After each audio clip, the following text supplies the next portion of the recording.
আসসালামু আলাইকুম, আপনাদের সবাইকে হাফ মিনিট রেসিপির পক্ষ থেকে শুভেচ্ছা ও অভিনন্দন। আমাদের বাসায় ছোট্ট একটা গরু খোর আছে। আমার সোনা আব্বু গরুর গোস্ত ভীষণ ভীষণ পছন্দ করে। সে কোনো ধরনের মাছ খাবে না, সে গোস্ত ছাড়া তার চলেই না। হাঁস, মুরগি, গরুর গোস্ত, ছাগলের গোস্ত যাই দেন, গোস্ত হলে তার আর অন্য কিছু লাগবে না। গোস্ত হলে সে হাত দিয়ে ভাত খাবে। ভীষণ খুশি, মাছ একদম পছন্দ করে না। সেই ছোট্ট সোনা আব্বু এখন অনেক দূরে আছে।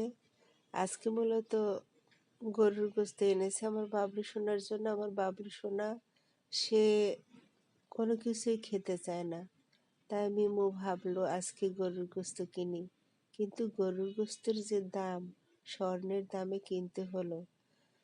কিন্তু গরুর গোস্তটা মনে হচ্ছে একদম হরিণের গোস্ত। দেখতে ভীষণ সুন্দর, একদম গন্ধ নেই, আর রান্না করার পর সে তো অমৃত। আমি তো গোস্ত পছন্দ করি না, তাও খেয়েছি।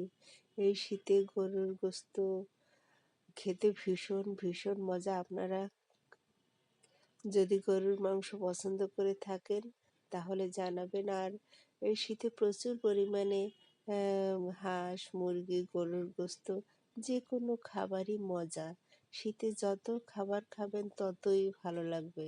গরমের দিনে মূলত খাওয়া বেশি হয় না, কিন্তু শীতের দিনে মানুষ প্রচুর পরিমাণে খাচ্ছে। আর মিমু এত সুন্দর করে রান্না করে দেশ বিদেশের মানুষ মিলির হাতের রান্না খেয়ে ভীষণ প্রশংসা করে।